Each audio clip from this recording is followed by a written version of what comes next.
চলার পথে অরুণ কুমারের সাথে। আপনারা দেখছেন ইতিহাস, পর্যটন, পরিবেশ ও সংস্কৃতি বিষয়ক তথ্যভিত্তিক ধারাবাহিক চলার পথে অরুণ কুমারের সাথে। চলতে চলতে আমরা পৌঁছে গিয়েছিলাম উত্তরের চায়ের রাজা, মাকাইবাড়ি চায়ের কিংবদন্তি স্বরাজ ব্যানার্জি ওরফে রাজা ব্যানার্জির কাছে। তার কাছে আমরা শুনলাম একটা বার করেছি, কিন্তু অরুণ তোমায় আমি বলবো না, নিয়ে দেখিয়ে দেবো।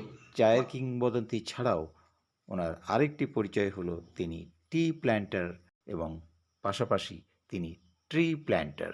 এ বিষয়ে তার নিজস্ব দক্ষতা, অভিজ্ঞতার কথা, বিশেষ করে পাংখাবাড়ির অরণ্য, পাংখাবাড়ির জঙ্গল সম্পর্কে ওনার যে কৃতিত্ব, সে সম্পর্কে কিছু কথা। চলুন দেখা যাক, শোনা যাক এ বিষয়ে স্বরাজ কুমার ব্যানার্জি অর্থাৎ রাজা ব্যানার্জির সাথে কিছু কথা।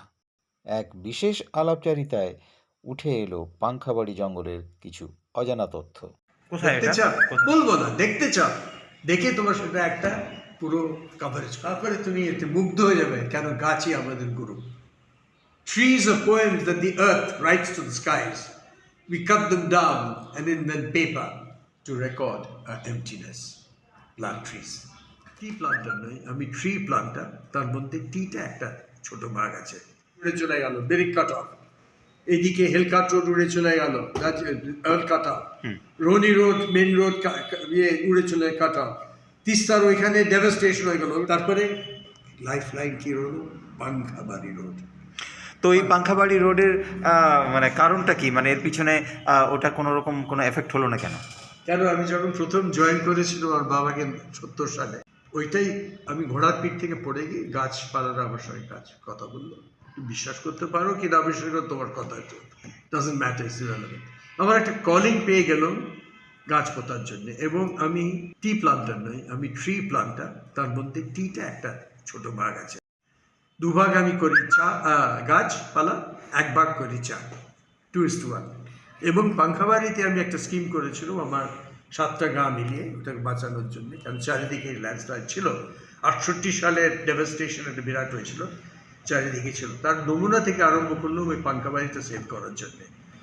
এবং সেই 70 সালে 21 তারিখ অগস্টে যেটা আরম্ভ করলাম, সেইটাই যতগুলো আমি দেখেছি 1988 বিরাট ল্যান্ডস্লাইড, তারপরে হয়েছে 2-3টে, কিন্তু পাংখাবাড়িটা সবসময় করা ছিল। কেন?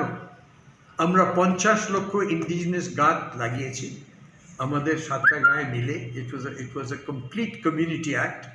এবং তার পাশে একটা এক্সটেনশন সার্ভিস ফরেস্ট ডিপার্টমেন্ট সঙ্গে করেছি লংভিউয়ের লোকের সঙ্গে, ওইটা দিয়েও অনেক গাছপালা লাগানো হয়েছে। 50 লাখ তো মাকাইবাড়িতেই হয়েছে, কিন্তু তার আশেপাশে তার ডবল হয়েছে।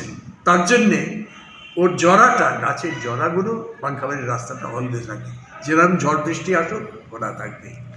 যদি গাছপালা পোতা হয় তাহলে আমার পুরো দার্জিলিং, সিকিমও, দার্জিলিং এই দিকের পাহাড়গুলো, ইস্টার্ন হিমালয়ে সব জ্বলে উঠবে।